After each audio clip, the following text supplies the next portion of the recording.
Student जितने बच्चे class 12th में हैं और 2025 बोर्ड एग्जाम की तैयारी कर रहे हैं और बायोलॉजी का पेपर देने वाले हैं उनके वीडियो सबसे ज्यादा इंपॉर्टेंट है। मैंने आप लोगों से वादा किया था कि अगर आप 5000 लाइक तक पहुंचा दोगे तो मैं 75 क्वेश्चन का पूरा सलूशन दूंगा और इसका पीडीएफ भी आप लोगों को फ्री में दूंगा। तो पीडीएफ आप लोगों को फ्री में कहाँ पे मिलेगा, इसी वीडियो के डिस्क्रिप्शन में जाइए, लिंक है टेलीग्राम चैनल का, वहां पे जाके ज्वाइन हो जाइए। पूरा पीडीएफ फ्री में आप लोगों को कलर वाइज फ्री, 1 रुपया भी नहीं लगेगा, पूरा फ्री में आप लोगों को प्रोवाइड कराई जाएगी। और 75 टॉपिक इस वीडियो में पूरा का पूरा डिटेल में समझाया गया है और बोर्ड परीक्षा में 100% टॉपिक आएंगे, इससे बाहर एक भी प्रश्न पूछा नहीं जाएगा। मैंने वादा किया था कि अलग अलग टीचरों के माध्यम से मैं सारे टॉपिक कवर कराने वाला हूँ। तो बायोलॉजी के टीचर हैं जो कि आपको पूरा एक एक वर्ड डिफाइन करेंगे और 75 टॉपिक को बहुत अच्छे तरीके से एक्सप्लेन करके समझाएंगे। तो जितने टॉपिक है आराम से आप पढ़िए बिल्कुल, और वीडियो को डाउनलोड कर लीजिए, वीडियो को शेयर कर दीजिए। जो भी बायोलॉजी के पेपर देने वाले 2025 बोर्ड एग्जाम में उनके पास ये वीडियो पहुंच पाए और इस वीडियो के माध्यम से वो अच्छे नंबर लेकर आ पाए। पीडीएफ कहाँ मिलेगा एक बार फिर मैं चर्चा करना चाहूंगा, इसी वीडियो के डिस्क्रिप्शन में लिंक है टेलीग्राम चैनल का, वहां पे फ्री में पीडीएफ मिलेगा। 10 रुपया देके कहीं से आप निकलवा कर उसको याद कर लीजिएगा। तो एक एक क्वेश्चन पे हम लोग डिस्कस करेंगे। यहाँ पे जितने प्रश्न आप देख रहे हो पूरा डिटेल में समझाया गया है। आराम से वीडियो पूरा देखना, नोट्स बना लेना इसका और अच्छे तरीके से इसको याद करके ही जाना, क्योंकि इससे बाहर आप लोगों एग्जाम में एक प्रश्न नहीं पूछेगा। चलिए बच्चों, देखते हैं पहला प्रश्न क्या है। पहला प्रश्न है अपरिपक्व परागकोश का चित्र। अपरिपक्व परागकोश का चित्र इम्पोर्टेंट है, यह पूछा जाता है। अब पहले हम जानेंगे परागकोश क्या होते हैं। परागकोश फूल के, हम यहाँ पे देखिए, फूल के 4 भाग होते हैं। फूल के 4 भाग होते हैं। पहला होता है वायदल, वायदल। दूसरा होता है दलपुंज। तीसरा होता है पुंकेसर और चौथा होता है स्त्री केसर। वह दल जो होता है पुष्प का प्रथम चक्र होता है। दल पुंज पुष्प का द्वितीय चक्र होता है। पुंकेसर को पुष्प का नर जनन अंग कहते हैं, जबकि स्त्री केसर को फूल का मादा जनन अंग कहते हैं। पुंकेसर जो होता है फूल का नर जनन अंग होता है। पुंकेसर के भी 2 भाग होते हैं। पहला होता है तंतु, दूसरा होता है परागकोश। और इसी परागकोश के बारे में हमें आपको बताना है।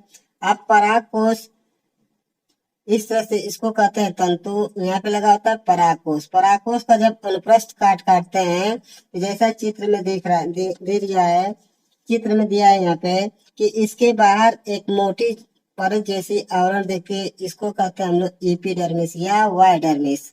इसके बीच में एक खाली स्थान है, इसको कहते हैं स्टोमियम, स्टोमियम।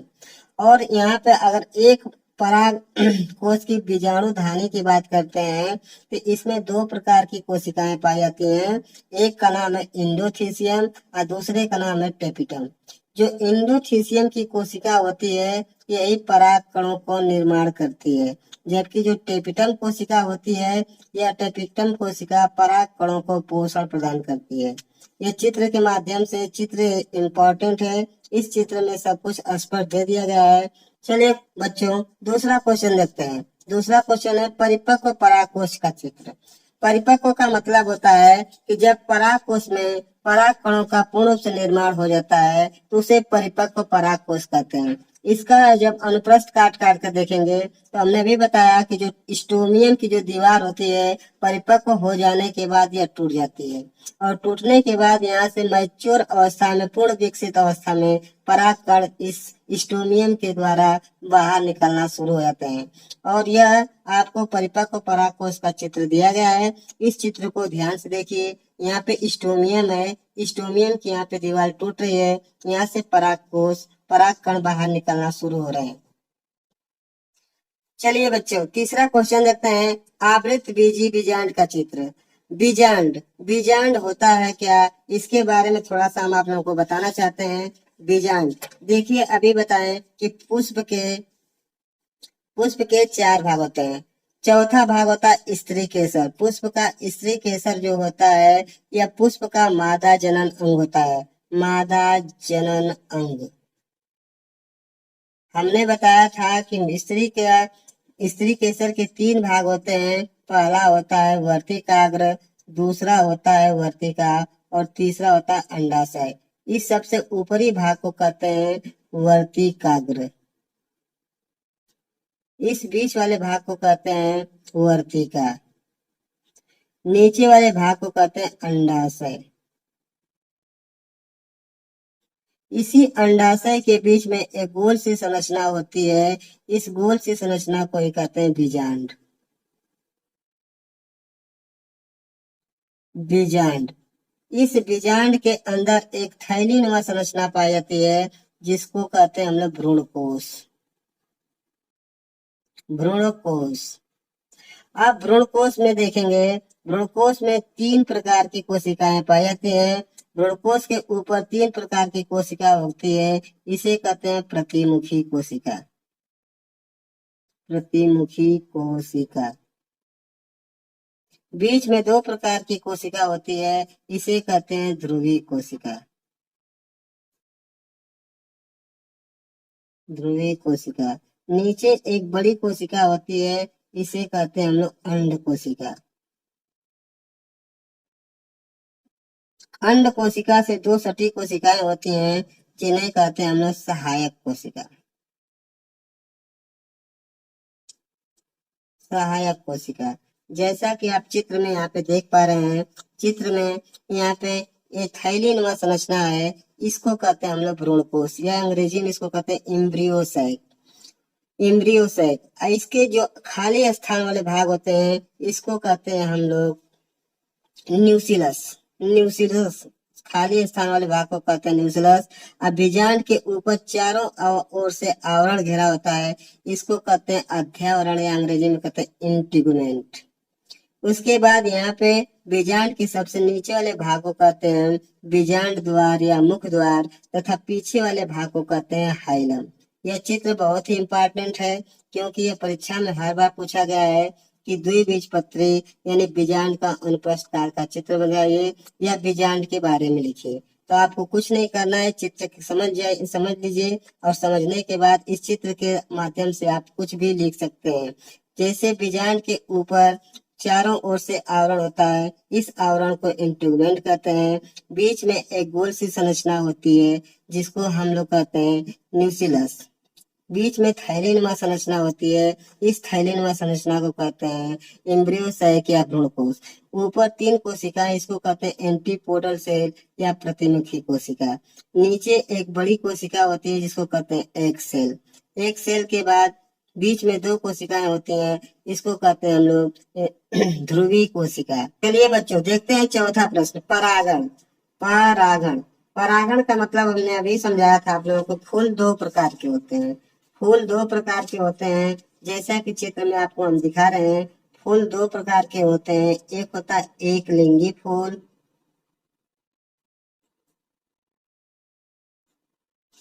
दूसरा होता है द्विलिंगी फूल। द्विलिंगी फूल। एक लिंगी फूल उसे कहते हैं जिसमें केवल एक ही गैमेट पाया जाता है, या तो नर जनन अंग हो या तो मादा जनन अंग हो। ऐसे फूलों को एक लिंगी फूल कहते हैं। जबकि द्विलिंगी फूल हम उसे कहते हैं जिसमें दोनों गैमेट एक ही साथ पाए जाते हैं। नर जनन अंग पुंकेसर और स्त्री केसर दोनों जब एक ही फूल में पाए जाते हैं, तो ऐसे फूलों को द्विलिंगी कहते हैं। जैसे यह द्विलिंगी फूल का चित्र यहाँ पे हम आपको दिखा रहे हैं। ये आपका स्त्री केसर है, और स्त्री केसर से जुड़ा हुआ ये पुंकेसर है। पुंकेसर के हमने अभी बात बताए थे पिछले चैप्टर में। एक होता है तंतु, दूसरा होता है परागकोश। परागकोश। और इसी परागकोश में पराग कणों का निर्माण होता है। तो परागण है आपका। परागण हमने बताया कि परागकोश से परागकणों का वर्तिकाग्र तक पहुंचने की क्रिया को परागण कहते हैं। जैसे यहाँ पे देखिए, परागकणों के परागकोश से वर्तिकाग्र तक पहुंचने की क्रिया को परागण कहते हैं। परागण पूछा जाता है कितने प्रकार का होता है, तो परागण मुख्य रूप से 2 प्रकार का होता है। पहला होता है स्वपरागण, दूसरा होता है पर परागण। स्वपरागण, जब किसी पुष्प का परागकण उसी पुष्प के वर्तिकाग्र पर पहुंचता है तो इसे स्वपरागण कहते हैं। यह परागण दो लिंगी पुष्पों में पाया जाता है। अभी हमने आपको समझाया, दो लिंगी पुष्प का मतलब होता है कि ऐसे फूल जिसमें नर जनन अंग पुंकेसर और मादा जनन अंग स्त्री केसर दोनों एक ही साथ पाए जाते हैं, ऐसे फूलों को द्विलिंगी फूल कहते हैं। तो स्वपरागण हमेशा द्विलिंगी फूलों में पाया जाता है। उसके बाद पर परागण देखते हैं। यह पर परागण जब किसी पुष्प का परागकण उसी जाति के दूसरे पुष्प के वर्तिकाग्र पर पहुंचता है तो उसे पर परागण कहते हैं। पर परागण के लिए किसी माध्यम की आवश्यकता होती है, जैसे वायु परागण, उसके बाद होता है जल परागण, जल परागण के बाद कीट परागण। तो पहले देखते हैं वायु परागण।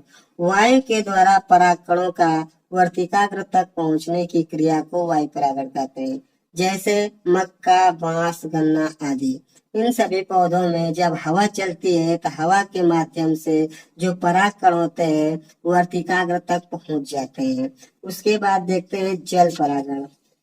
जल परागण जल के द्वारा परागकणों का वर्तिकाग्र तक पहुंचने की क्रिया को जल परागण कहते हैं। जैसे जल वाले पौधे जैसे कमल, निम्फिया, जलकुंभी आदि पौधों में यह जल परागण पाया जाता है। उसके बाद आता है कीट परागण। कीट परागण बहुत ही इंपॉर्टेंट है।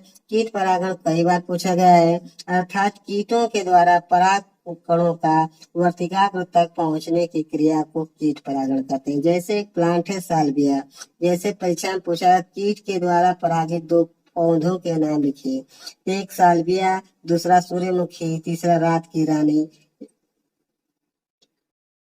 चलिए बच्चों, पांचवा क्वेश्चन देखते हैं। द्विनिषेचन। द्विनिषेचन, निषेचन प्रक्रिया क्या होती है? निषेचन का अर्थ होता है कि मेल गैमेट और फीमेल गैमेट के मिलने की प्रक्रिया को निषेचन कहते हैं। अब इस द्विलिंगी पुष्पों में आपको दे रखा है निषेचन। निषेचन, द्विनिषेचन क्या होता है? तो द्विनिषेचन हमने अभी आपको फूल के बारे में बताया था कि यह स्त्री केसर के तीन भाग होते हैं, इसको कहते हैं वर्तिकाग्र। और ये है आपका अंडाशय। अंडाशय के बीच हमने अभी बताया था कि एक गोल सी संरचना होती है जिसको कहते हैं बीजांड, और इस बीजांड के बीच में एक थैली नुमा संरचना होती है जिसको कहते हैं हम लोग भ्रूणकोश। भ्रूणकोश के ऊपर तीन प्रकार की कोशिकाएं होती हैं जिसको कहते हैं प्रतिमुखी कोशिका। प्रतिमुखी कोशिका। और नीचे एक बड़ी कोशिका होती है, इसे कहते हैं हम लोग अंड कोशिका। अंड कोशिका। और बीच में दो कोशिका होती है, इसे कहते हैं हम लोग ध्रुवीय कोशिका। ध्रुवीय कोशिका। ध्रुवीय कोशिका।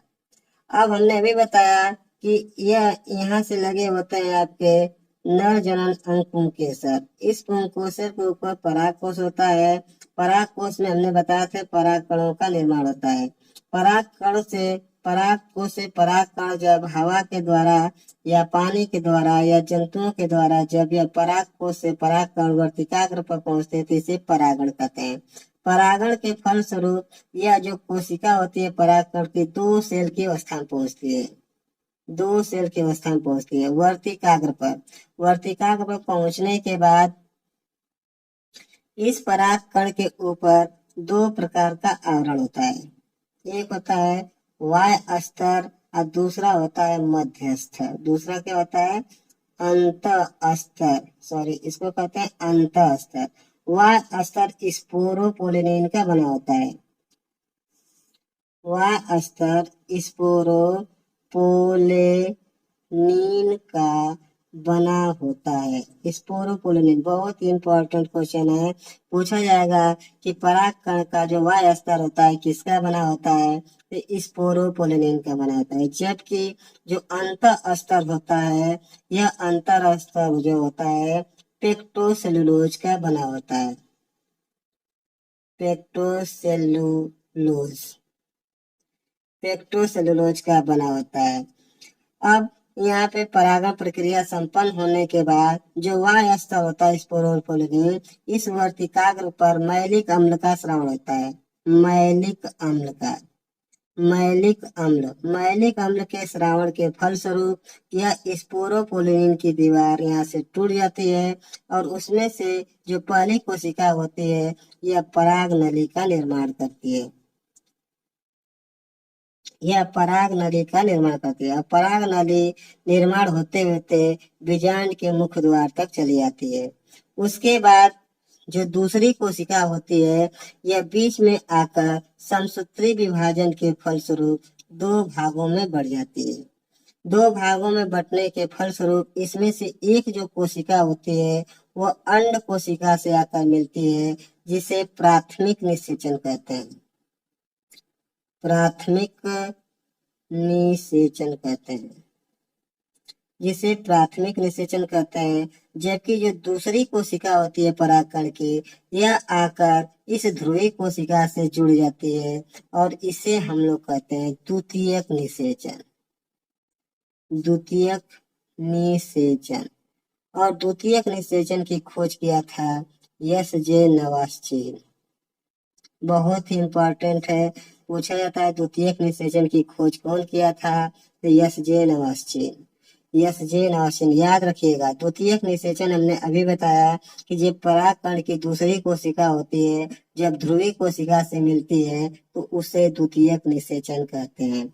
द्वितीयक निषेचन के फलस्वरूप यह जो ध्रुवीय कोशिका होती है इसकी गुणसूत्रों की संख्या 3n हो जाती है और आगे चलकर यही भ्रूणपोष का निर्माण करती है।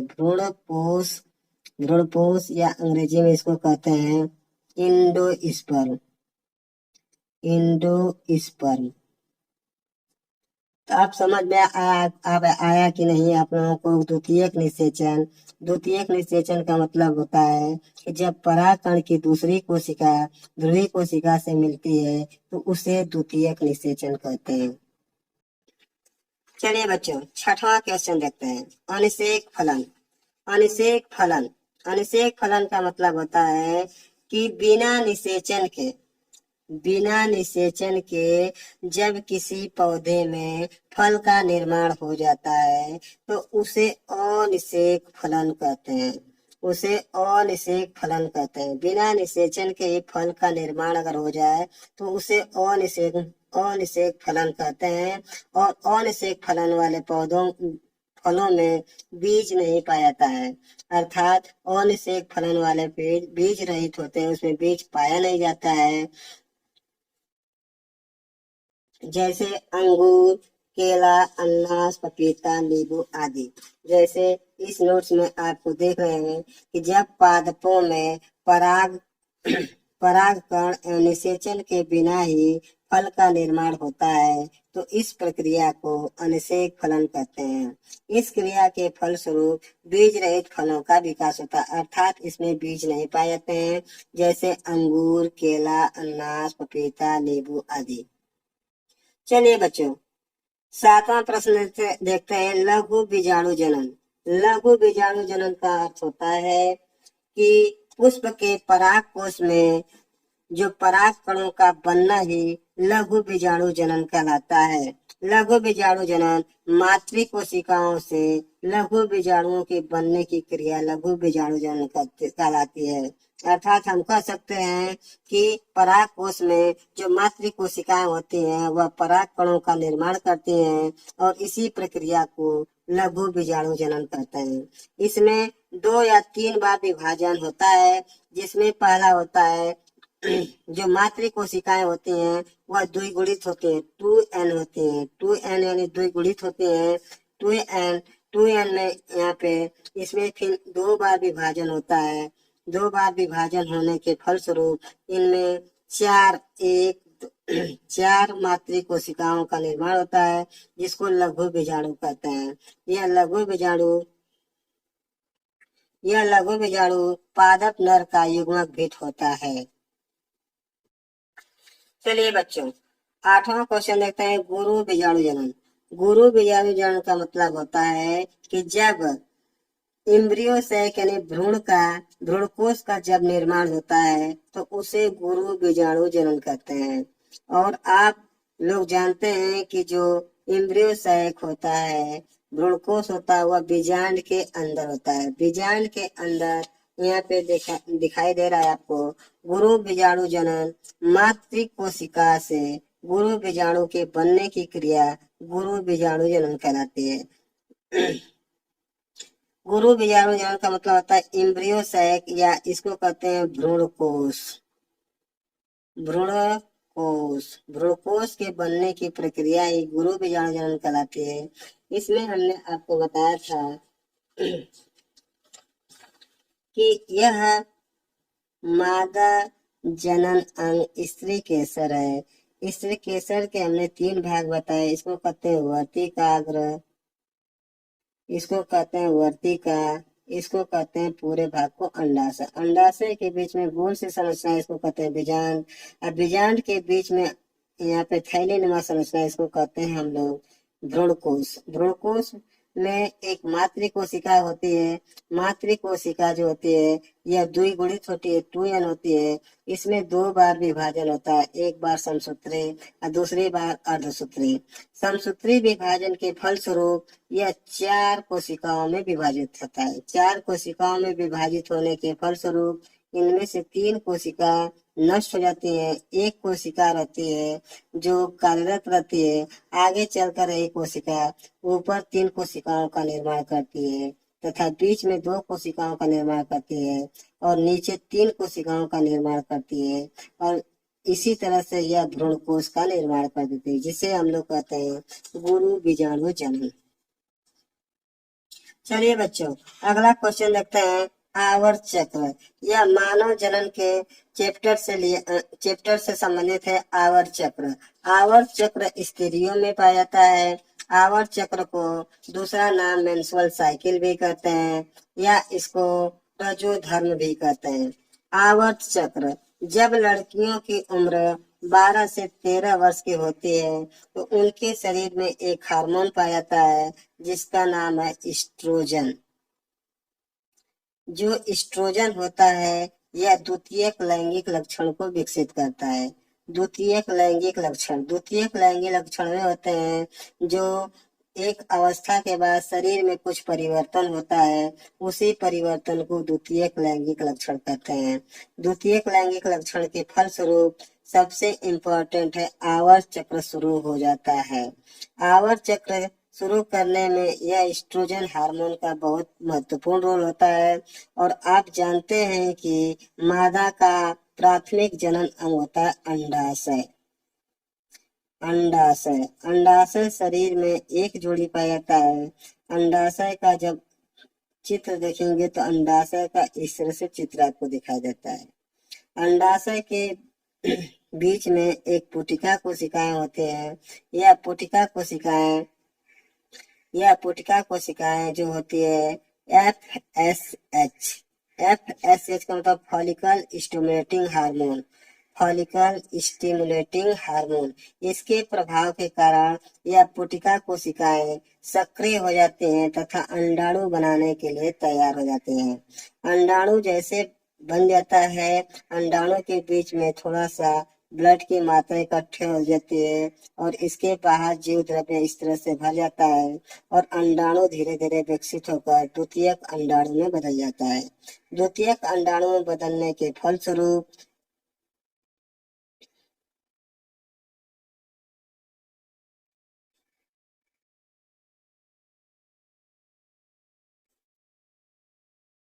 ये चित्र के माध्यम से आपको दिखाई दे रहा है। इसको कहते हैं हम लोग गर्भाशय,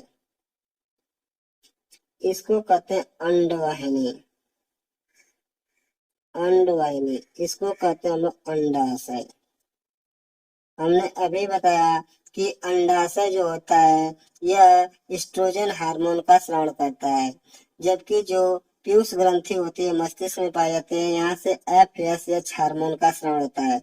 FSH हार्मोन के स्रावण के फलस्वरूप अंडाणु का निर्माण होता है और जैसे अंडाणु परिपक्व हो जाते हैं तो मस्तिष्क से पीयूष ग्रंथि से एक और हार्मोन स्रावित होता है जिसको LH हार्मोन कहते हैं। LH hormone luteinizing hormone. Luteinizing hormone के फलस्वरूप यह अंडाशय की दीवार टूट जाती है और टूटने के फलस्वरूप यह अंडाशय फैलोपियन नलिका में पहुंच जाती है। फैलोपियन नलिका में या इसको कहते हैं अंडवाहिनी। अंडवाहिनी में पहुंचने के फलस्वरूप यह 2 से 3 दिन तक यहाँ पे स्थिर रहती है। यदि शुक्राणु अगर मिल जाता है तो यहाँ पे निषेचन प्रक्रिया संभव हो जाती है। तो पूछा जाता है कि मानव निषेचन प्रक्रिया कहाँ संभव होती है, तो अंडवाहिनी में। अंडवाहिनी या इसको अंग्रेजी में फैलोपियन नलिका। यदि निषेचन प्रक्रिया नहीं हो पाती है तो यह अंडाणु खिसक कर गर्भाशय की दीवार में चला जाता है और गर्भाशय की दीवार में आने के फलस्वरूप गर्भाशय की दीवार को एक और हार्मोन तोड़ने का काम करता है जिसका नाम है प्रोजेस्टेरॉन। प्रोजेस्टेरॉन यह प्रोजेस्टेरॉन हार्मोन गर्भाशय की दीवार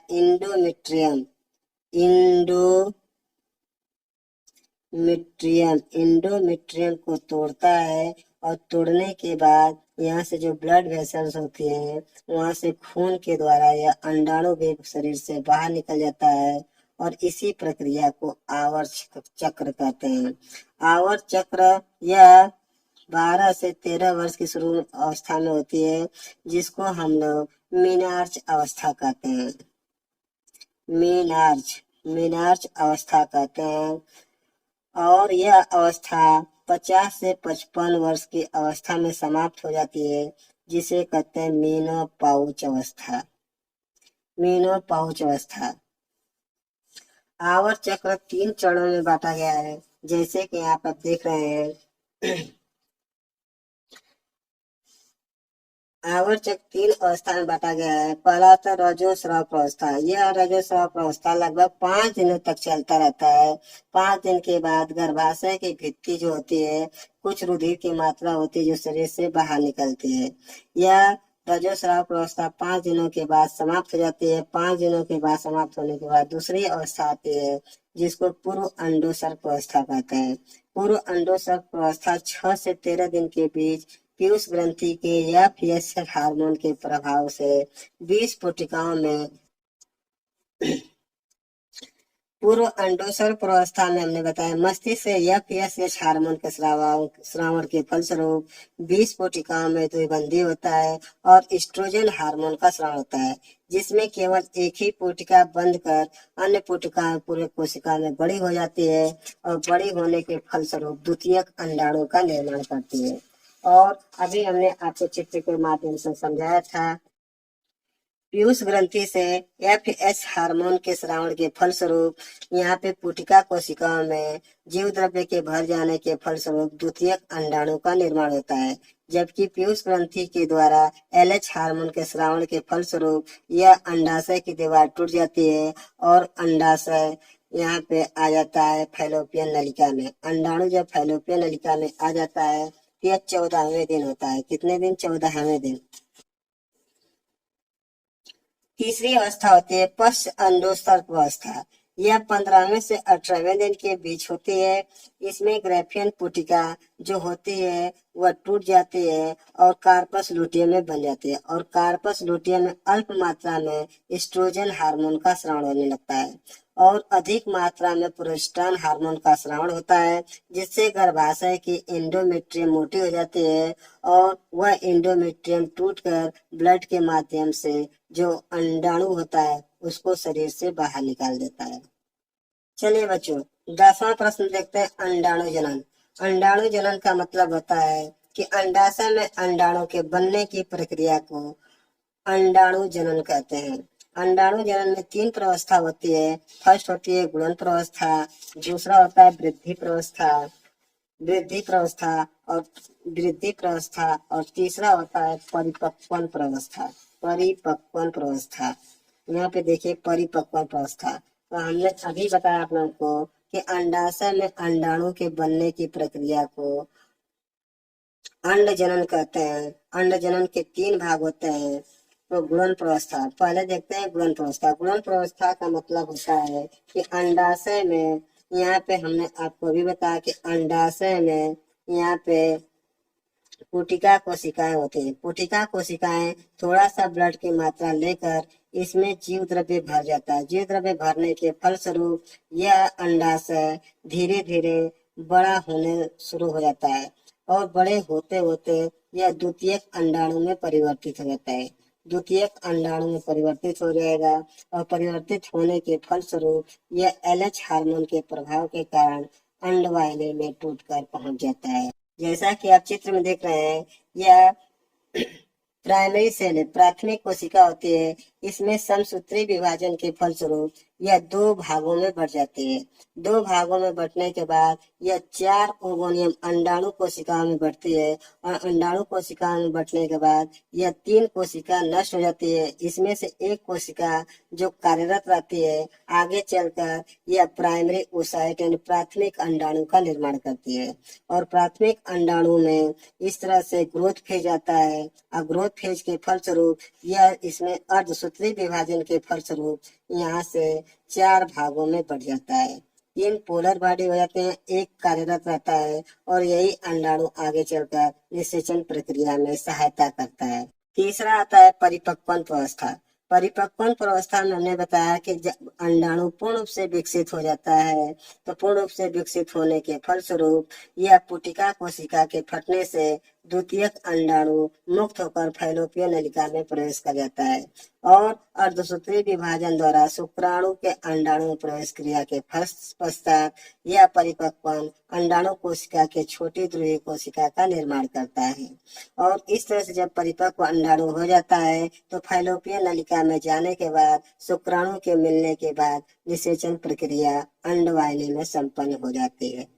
यहाँ से हम लोग देखेंगे शुक्राणु जनन से। ध्यान से वीडियो देखना, एक एक वर्ड समझ लेना यहाँ से, वहां से पीडीएफ डाउनलोड करके वहां से पढ़ लेना।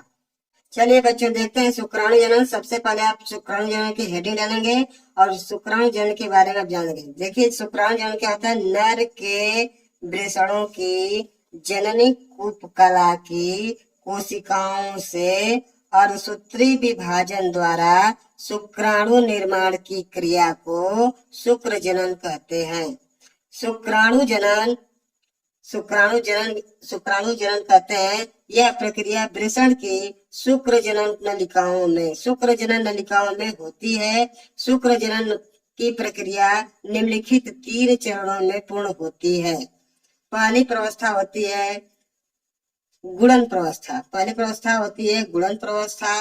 गुणन प्रवस्था में शुक्राणु जनन नलिकाओं की जननिक उपकला की कोशिकाओं में समसूत्री विभाजन द्वारा शुक्राणु जनन कोशिकाओं का निर्माण होता है। एक कोशिकाएं द्विगुणित होती हैं। चलिए इसके बाद थोड़ा सा हम आगे बताना चाहते हैं कि आप जानते हैं कि मानव का प्रमुख जनन अंग वृषण होता है। प्रमुख जनन अंग वृषण होता है। वृषण में 2 कोशिकाएं पाई जाती हैं। एक का नाम है लीडिंग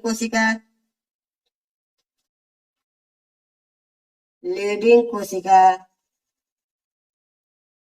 और दूसरा है सर्टोली कोशिका।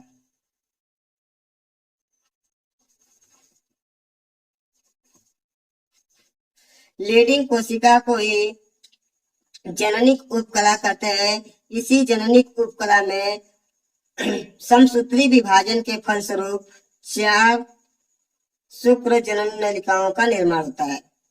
इन 4 शुक्र जनन नलिकाओं के द्वारा इसमें अर्धसूत्री विभाजन होता है। अर्धसूत्री विभाजन के फलस्वरूप शुक्राणु का निर्माण होता है और शुक्राणु का वृषण में बनने की प्रक्रिया ही शुक्र जनन कहलाती है। दूसरी प्रवस्था होती है वृद्धि प्रवस्था। वृद्धि प्रवस्था में शुक्राणु जनन कोशिकाएं पोषक पदार्थ एकत्र करके प्राथमिक शुक्र कोशिकाओं में रूपांतरित हो जाती हैं। उसके बाद तीसरी अवस्था आती है परिपक्वन अवस्था। परिपक्वन अवस्था में प्राथमिक शुक्र कोशिकाओं में प्रथम अर्धसूत्री विभाजन द्वारा पूर्व शुक्राणु कोशिकाओं से 4 अगुणित पूर्व शुक्राणु कोशिकाओं का निर्माण होता है। शुक्र कायांतर द्वारा इस अचल पूर्व शुक्राणुओं से परिपक्व चल शुक्राणु का निर्माण होता है। शुक्रजनन नलिकाओं में हमने अभी बताया कि जो प्राथमिक कोशिका होती है यह 2 बार समसूत्री विभाजन के बारे 2 बार में बढ़ती है। 2 से यह 2 बार फिर समसूत्री विभाजन होता है, 4 भागों में बढ़ती है, 4 कोशिकाओं में बढ़ती है और 4 कोशिकाओं में 3 ठो डीजेनरेट 3 ठो नष्ट हो जाते हैं, एक फंक्शनल होता है, एक कार्यरत होता है और यह कार्यरत होकर आगे चलकर अर्धसूत्री विभाजन के फलस्वरूप 4 शुक्राणुओं का निर्माण करता है। जो चित्र हमने समझाया है वो चित्र इसमें दिया है, इस चित्र को आप देख लीजिएगा, इसको समझ लीजिएगा, इसको बना लीजिएगा। चलिए बच्चों, शुक्राणु जन्म खत्म हो गया। अब देखते हैं प्रश्न नंबर 12, मनुष्य में यौन संबंधी रोग। मनुष्य में यौन संबंधी रोग क्या होते हैं इसके बारे में आपको बता रहे हैं, देखिए यहाँ पे ध्यान से। यौन संचारित रोग शरीर के तरल जैसे वीर्य द्वारा मैथुन के समय यौन संबंधों द्वारा एक व्यक्ति से दूसरे व्यक्ति में प्रेषित या संचारित होने वाले एक से अधिक व्यक्तियों के साथ असुरक्षित यौन संबंध बनाने पर इन रोगों की अधिक फैलने की संभावना होती है, जिसे हम यौन संचारित रोग कहते हैं। इनमें शुक्राणु जनित जैसे गोनेरिया, सिफिलिस एवं विषाणु जनित संक्रमण जैसे एड्स सम्मिलित होते हैं। चलिए बच्चे, यहाँ तक नोट कर लिया। अब नीचे भी 3 पॉइंट है, जैसे एड्स रोग होता है अनजान व्यक्तियों तथा अनेक व्यक्तियों के साथ लैंगिक संपर्क या शारीरिक संबंध बनाने नहीं चाहिए, उनके साथ लैंगिक संपर्क नहीं बनाना चाहिए। मैथुन समय अवरोधक विधियां जैसे कंडोम आदि का प्रयोग किया जाना चाहिए। लोगों को लैंगिक संचारित या यौन रोगों के बारे में जागरूकता फैलानी चाहिए।